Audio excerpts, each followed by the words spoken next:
Hello વિદ્યાર્થી મિત્રો, online વિડિયોમાં આપનું સ્વાગત છે. આપણે ધોરણ 9 માં પહેલું ચેપ્ટર છે આપણી આસપાસના દ્રવ્યો જે આપણે પૂરું કરેલું છે.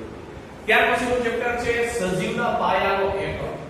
હવે સજીવના પાયાનો એકમ કોણ હશે? તો આપણને એના માટે સમજવા માટે આપણે એક ઉદાહરણ લઈ લઈએ. દાખલા તરીકે કોઈ બિલ્ડિંગ હોય અથવા મકાન, તો બિલ્ડિંગ અથવા મકાનનો પાયાનો એકમ કોણ હશે?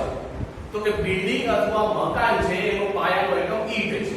કેવી રીતે? તો કે ઈંટ ઉપર જ્યારે તમે બીજી ઈંટ મૂકો છો, ત્યાર પછી ત્રીજી ઈંટ મૂકો છો, એવી રીતે ઈંટના થર ઉપર ઈંટ થતી જાય છે. એવી રીતના શું બને છે? તો કે દીવાલ બને છે. બધી દીવાલો ભેગી થઈને શું થાય? તો કે ચાર દીવાલ ભેગી થઈને રૂમ બને. રૂમ બધા ભેગા થઈને શું બને? તો કે મકાન બને. અને બધાય મકાન ભેગા થઈને શું બને? તો કે બિલ્ડિંગ બને. એવી જ રીતે આપણા જે સજીવ છે, કોઈ પણ સજીવ, તો સજીવ છે એ સજીવના પાયાનો એકમ છે કોષ. કારણ કે કોષ બધાય ભેગા થઈને શું બને? તો કે સજીવની રચના થાય. એટલે કે સજીવનું આખું શરીર જે છે, કોઈ પણ સજીવનું શરીર શેનું બનેલું હોય છે? તો કે કોષનું બનેલું હોય છે. માટે સજીવના પાયાનો એકમ કોણ છે? તો કે કોષ.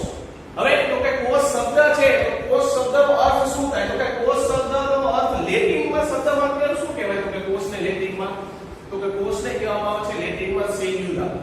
એક માત્ર પ્રશ્ન પૂછાય કે કોષને લેટિન શબ્દમાં શું કહેવામાં આવે? તો કે લેટિન ભાષામાં કોષ છે લેટિન શબ્દ એમાં શું કહેવામાં આવે? તો કે સેલ્યુલા નામથી ઓળખવામાં આવે છે કોષને.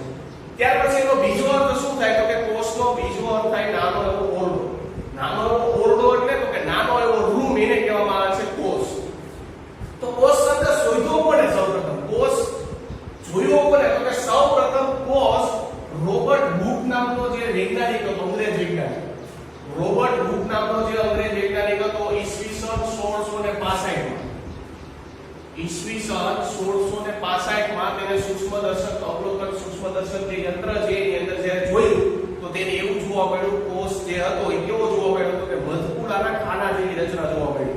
હવે આપણને ખબર છે વિદ્યાર્થી મિત્રો કે ભાઈ મધપૂડો હોય, મધપૂડામાંથી મધ કાઢે એટલે જે ઓલી ખાના જેવી રચના જોવા મળે, એવી રોબર્ટ હુકે જ્યારે જોયું કે રોબર્ટ હુકને કોષની રચના શેના જેવી જોવા મળી? તો કે મધપૂડાના ખાના જેવી રચના જોવા મળી. ત્યાર પછી રોબર્ટ હુકે બીજું શું જોયું? તો કે સજીવોમાં ભિન્ન ભિન્ન એકમો હોય છે.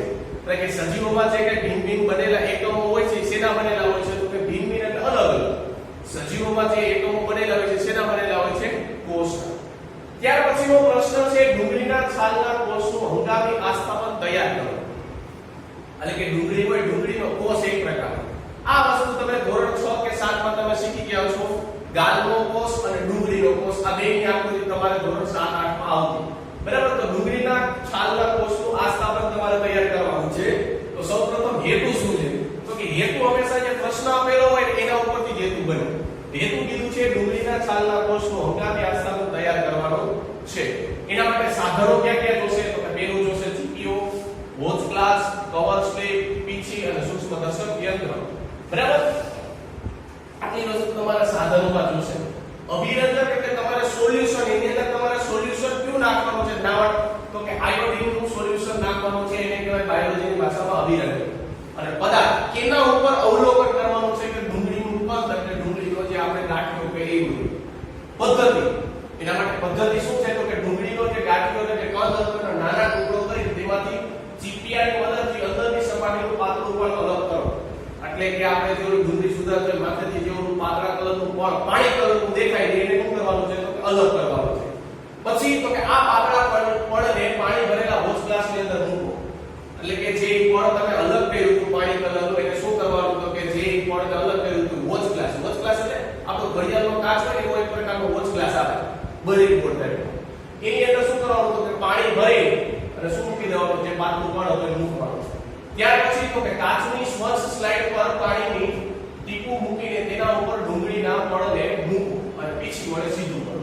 એટલે કે જે તમે પાતળું પડ જે તમે કાઢ્યું હતું એને શું કરવાનું? તો કે કાચની સ્વચ્છ સ્લાઇડ એટલે આપણે નાની એવી ચોરસ, આપણે જ્યારે બ્લડ સેમ્પલ આપણે ટેસ્ટ કરાવવા જતા હોય ત્યારે આપણે હાથમાં ચેકો મારે ત્યારે એ ચેકામાં જે સ્લાઇડ થી મારતા હોય નાની એવી ચોરસ આવી હોય એ સ્લાઇડ ઉપર શું કરવાનું? તો કે જે તમે સ્વચ્છ જેવું કાઢ્યું હતું પડ, એ પડને તમારે સ્લાઇડ ઉપર મૂકવાનું. પડ ધ્યાન નહીં રાખવાનું કે પડ ચક્કું હોવું જોઈએ.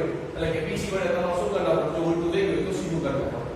ત્યાર પછી તો કે એના ઉપર જે આપણે સોલ્યુશન હતું આયોડિનનું, આયોડિનનું શું કરવાનું? એની ઉપર ટીપું મૂકવાનું છે. એટલે કે ત્યાર પછી આયોડિનનું અભિરંજકનું ટીપું મૂકવાનું.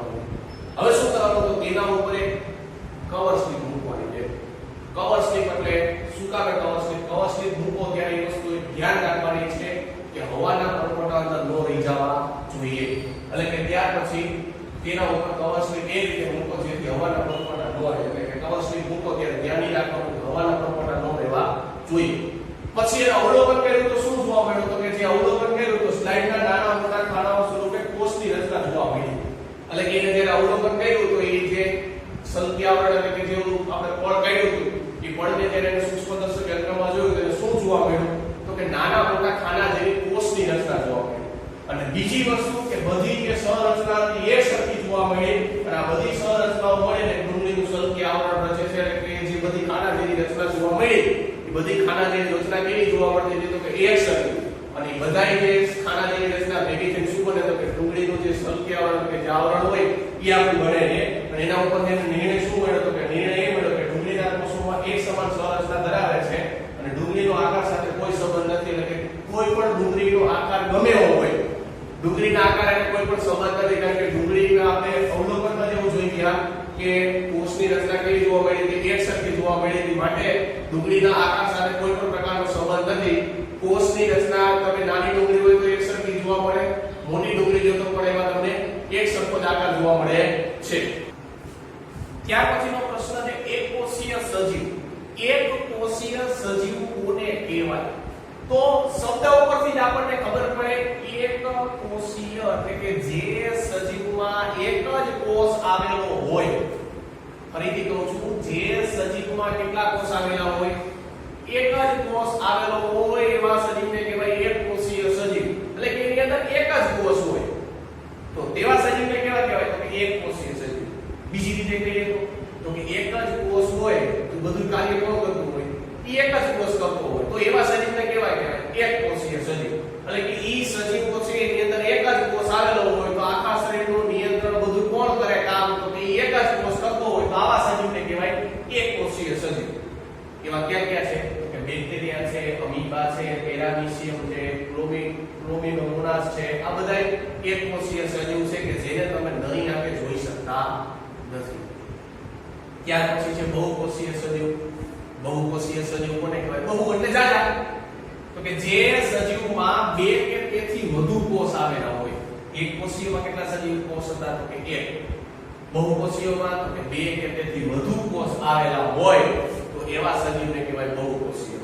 તો એનો મતલબ એવો થયો કે બે કે તેથી વધુ કોષ આવે એટલે કોષો ઘણા બધા છે તો કામ શું કરશે? તો કે બધાયનું કામ વેચાઈ જશે.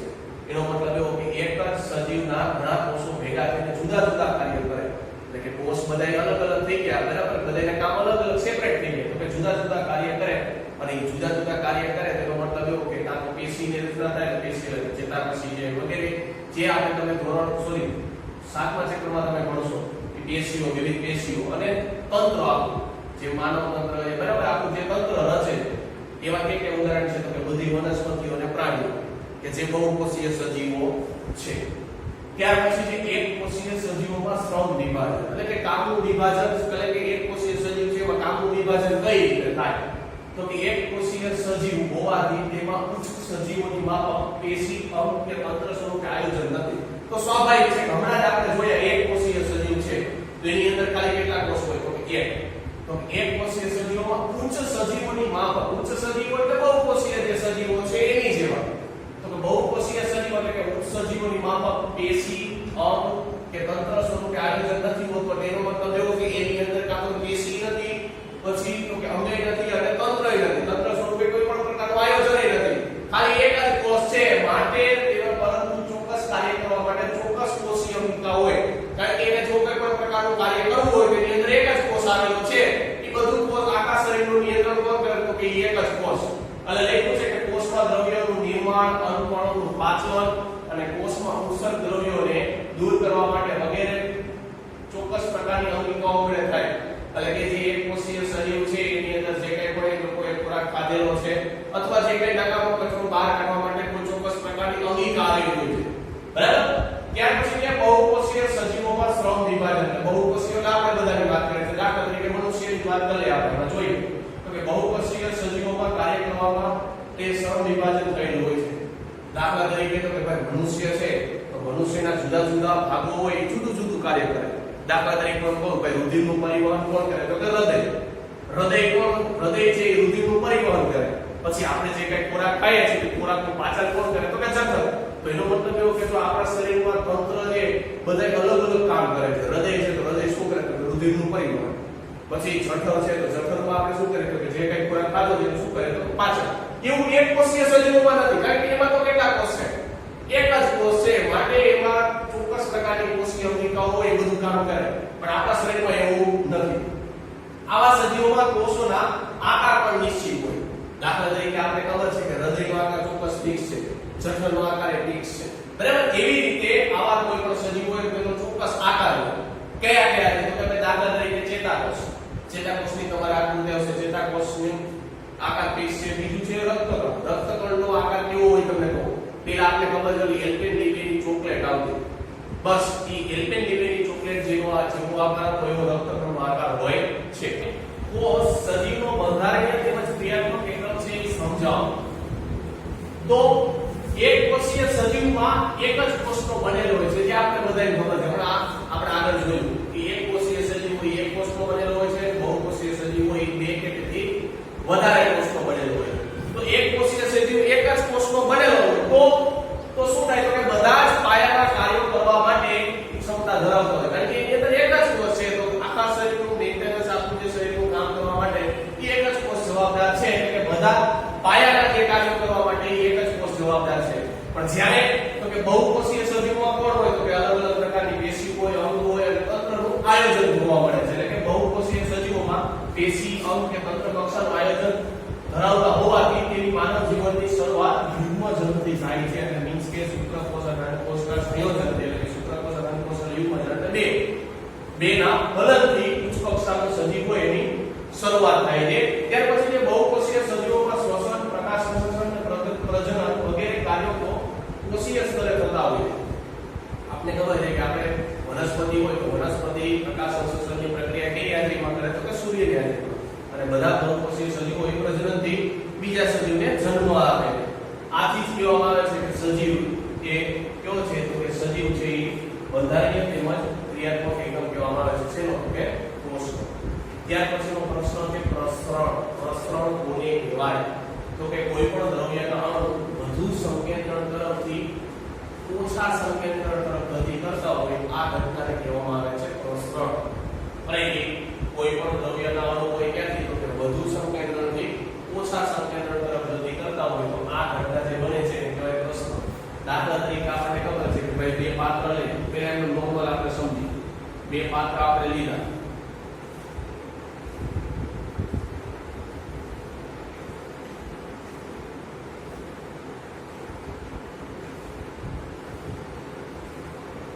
બે પાત્રમાં આ પાત્ર અહીંયા સુધી ભરેલું છે અને વચ્ચે ત્યાં એક નળ મૂકી, એટલે કે પાઇપલાઇન મૂકી, અને આ પાત્ર ખાલી એટલું જ ભરેલું છે. તો આપણને બધાને ખબર પડે કે ભાઈ આ પાત્ર એટલું આખું ભરેલું છે. અહીંયા જે પાણીનો સ્તર હોય, પાણીનો સ્તર ક્યાં ગયેલું છે અહીંયા. પછી છેવટે શું થઈ જશે કે બે ઇક્વલ લેયર ઉપર થઈ જાય. એટલે મીન્સ કે આવું થોડાક સમય પછી તમે જોવો ને, થોડાક સમય પછી તો તમને આવું જોવા મળે. એટલે મીન્સ કે અહીંયા જેટલું પાત્રમાં પાણી ભરેલું હોય એટલું જ પાત્ર અહીંયા પાણીમાં ભરેલું હોય. આ તો નળ, બરાબર. અહીંયા જેટલું પાણી ભરેલું હોય છે એટલું જ, એટલે મીન્સ કે આ પાત્રમાં જેટલું પાણી ભરેલું હોય છે એ એટલું જ પાત્રમાં અહીંયા પાણી ભરેલું હોય છે. બે ઇક્વલ થઈ જશે. એટલે કે વધુ સંકેન્દ્રણ, એટલે કે વધુ પ્રવાહી ઓછા તરફ ગતિ કરે. આપણે નોર્મલ ઉદાહરણ સમજીએ. પણ કોષમાં શું થાય તો કે કોષની અંદર આપણે ખબર છે કે આપણે જ્યારે અંદર વાયુ આપણે ઓક્સિજન લઈએ છીએ CO2 અંદર ભરાવો થાય. આપણે ખબર છે CO2 ને આપણે ક્યાં કાઢીએ તો બહાર. તો કે કોષની અંદર શ્વસનને પરિણામે ઉત્પન્ન કેવું વાયુ થાય તો CO2. તો CO2 અંદર વધારે માત્રામાં ઉત્પન્ન થઈ જાય એટલે આથી કોષની અંદરના વિસ્તરણમાં વધુ માત્રામાં CO2 નો સંગ્રહ થાય. કારણ કે આપણે ઓક્સિજન આપણે અંદર લઈએ તો અંદર કેનો સંગ્રહ થાય? કારણ કે આપણે બહાર કયો વાયુ કાઢીએ? Carbon dioxide. બહાર આપણે કાર્બન ડાયોક્સાઇડ વાયુ કાઢીએ તો અંદર કાર્બન ડાયોક્સાઇડનું વાયુ પ્રમાણ વધી ગયું હોય તો જ બહાર નીકળે. એનો મતલબ એ કે શ્વસનમાં આપણે ઓક્સિજન વાયુ અંદર લઈએ પણ અંદર કયો વાયુનો સંગ્રહ વધારે થઈ જાય? Carbon dioxide. જેને લીધે આપણે કયો વાયુ કાઢીએ તો કે કાર્બન ડાયોક્સાઇડ. પણ અંદર વધુ વિસ્તારમાં આપણે કયો વાયુ સંગ્રહ થઈ ગયો? Carbon dioxide. હવે કાર્બન ડાયોક્સાઇડ અંદરની માત્રામાં વધુ થઈ ગયો. બાહ્ય પર્યાવરણમાં કેવો હોય? બાહ્ય પર્યાવરણમાં બહારનો આવરણ ઓછો હોય. એટલે કે CO2 ની સાંદ્રતા અંદર કેવી હોય તો કે વધારે. પણ કોષની બાહ્ય પર્યાવરણ એટલે કે કોષની બહારના વિસ્તારમાં CO2 ની સાંદ્રતા કેવી હોય તો કે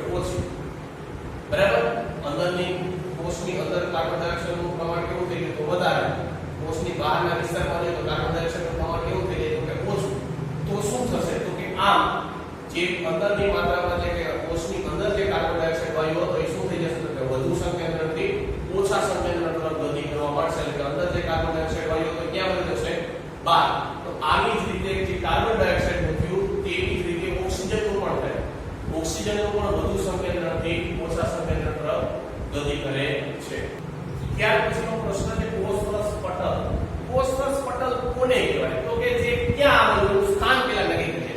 ફોસ્ફરસ પટલ છે એ ક્યાં આવેલું હોય? તો કે ફોસ્ફરસ પટલ એ ફોસ્ફરસનું સૌથી ક્યાંનું આવરણ છે? તો કે બહારનું આવરણ. આવરણ એટલે કોણ? એટલે કે ફોસ્ફરસ છે એ ક્યાંનું આવરણ છે? તો કે જે ત્યાર પછીનો પ્રશ્ન છે ફોસ્ફરસ પટલ. ફોસ્ફરસ પટલ તો કે એનું સ્થાન ક્યાં આવેલું? તો કે ફોસ્ફરસ પટલનું સ્થાન ફોસ્ફરસની સૌથી બહાર આવેલું હોય. એટલે કે જે ફોસ્ફરસ હોય એ ક્યાં આવેલું? તો કે બહારનું આવરણ. આવરણ એટલે કોણ? એટલે ફોસ્ફરસની બહાર આવેલું હોય છે. પ્રાણી કોષમાં ક્યાં આવેલું? તો કે પ્રાણી કોષમાં સૌથી બહારના સ્તર ઉપર. એટલે કે બહારનું આવરણ પ્રાણી કોષ છે એમાં સૌથી બહારનું આવરણ કેવું હોય? તો કે ફોસ્ફરસ પટલ. અને વનસ્પતિમાં ક્યાં આવેલું? તો કે વનસ્પતિમાં જે કોષ દિવાલ હોય એની અંદરની તરફ આવેલું હોય. પ્રાણી કોષમાં સૌથી બહારનું આવરણ આવેલું હોય છે, જ્યારે વનસ્પતિ કોષમાં ક્યાં આવેલું છે? જે કોષ દિવાલ છે એની અંદરની તરફ આવેલું છે. એની લાક્ષણિકતા શું છે? તો કે કોષનું સ્તર છે જીવંત, સ્થિતિસ્થાપક, પાતળું અને નાજુક અને પસંદગીમાં પ્રદર્શિત પટલ છે. એટલે કે નાજુક પાતળું એટલે એકદમ પાતળું પડાવેલું, સ્થિતિસ્થાપક એટલે લચીલા પડાવેલું અને પસંદગીમાં પ્રદર્શિત પટલ એટલે કોઈ પણ દ્રવ્ય હોય એને અંદર આવવા દેવા કે બહાર જવા દેવાનું નિયમનનું કાર્ય કરે. જેનું મુખ્ય કાર્ય છે એક માત્ર તમને એમસીક્યુ પ્રશ્ન પૂછી શકે કે નીચેનામાંથી કોણ કોષની અંદર દ્રવ્યનું અંદર આવવા દેવા અથવા બહાર જવા માટેનું નિયમનનું કાર્ય કરે છે? તો જવાબ આવશે ફોસ્ફરસ પટલ. કાર્યો ક્યાં ક્યાં છે? તો કે કાર્યો એના છે કે કોષમાં તેના બાહ્ય પર્યાવરણને અલગ રાખે છે. એટલે કે કોઈ પણ કોષ હોય તો બાહ્ય પર્યાવરણ એટલે કે બહારનું વાતાવરણ આવરણ એને શું રાખે? તો કે એનાથી અલગ રાખે છે. બીજું છે કોષની અંદરના દ્રવ્યોનું આવરણ પૂરું પાડે છે. એટલે કે કોષની અંદર જે કંઈ પણ દ્રવ્યો આવેલા હોય એના આવરણ પૂરું પાડે છે, એટલે કે પડ પૂરું પાડે છે. ત્રીજું એનું મુખ્ય કાર્ય છે કે કોષની અંદર પ્રવેશતા અને બહાર નીકળતા જે કંઈ દ્રવ્યો છે એનું નિયમન કરે છે. એટલે કે કોષની અંદર કોઈ પણ પ્રકારના દ્રવ્યો અંદર આવતા હોય અથવા બહાર જતા હોય એનું નિયમન કરે છે અને માટે ઓક્સિજન અને કાર્બન ડાયોક્સાઇડ જેવા વાયુઓને પ્રસરણ દ્વારા ફોસ્ફરસ પટલમાંથી પસાર થવા દે છે. તો આજે વિદ્યાર્થી મિત્રો જેટલા પ્રશ્નો ભણ્યા છે એના ક્વેશ્ચન તમને વિડિયોના એન્ડમાં મળી જવાના છે અને એ બધા જેટલા ક્વેશ્ચન